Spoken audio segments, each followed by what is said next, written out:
पक्षाचा आज स्थापना दिवस आहे, त्यामुळे मी भारतीय जनता पक्षाच्या तमाम कार्यकर्त्यांना, पदाधिकाऱ्यांना आणि विशेषतः भारतीय जनता पक्षावर प्रेम करणाऱ्या तमाम भारतीयांना या ठिकाणी या स्थापना दिवसाच्या खूप खूप शुभेच्छा देतो।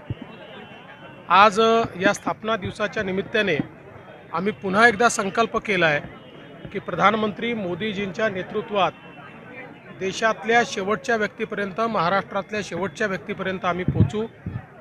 जोपर्यंत वंचितांचा विकास होत नाही, जोपर्यंत विकसित भारताची यात्रा सुरू आहे, त्या यात्रेतले एक सैनिक म्हणून भारतीय जनता पक्षाचा एक एक कार्यकर्ता काम करेल आणि भारताला सुजलाम सुफलाम करूनच आमची ही यात्रा संपेल किंवा थांबेल, अशा प्रकारचा निर्धार आज आम्ही सगळ्यांनी मिळून केला आहे। लोकसभा निवडणुकीच्या पार्श्वभूमीवर महाराष्ट्रभर हा 97,000 बूथवर राबवला जातोय, ही सराव परीक्षा म्हणायचं का?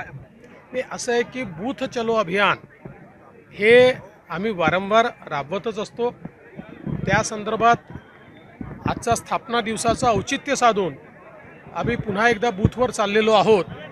पण मला असं वाटतं की भारतीय जनता पार्टी हा एकमेव असा पक्ष आहे की जो बूथ, जी एक प्रकारे सर्वात छोटी इकाई आहे, त्याला प्रमुख धरून किंवा त्याला सेंटर धरून त्या ठिकाणी काम करत असते।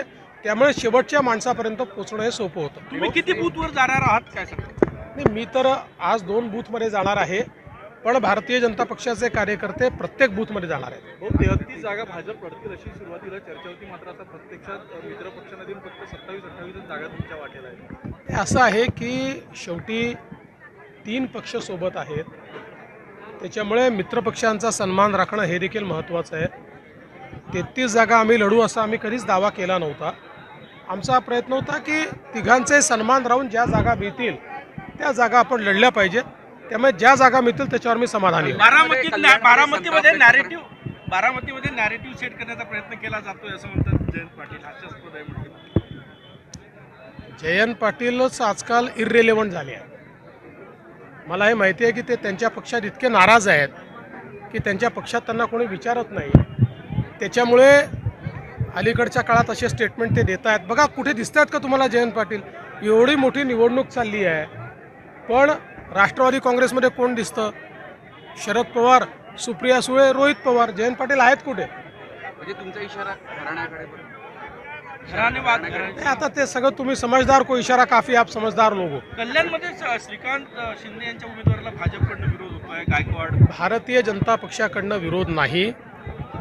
श्रीकांत शिंदे हे कल्याणमधले शिवसेनेचे उमेदवार असणार आहेत, ते महायुतीचे उमेदवार असणार आहेत।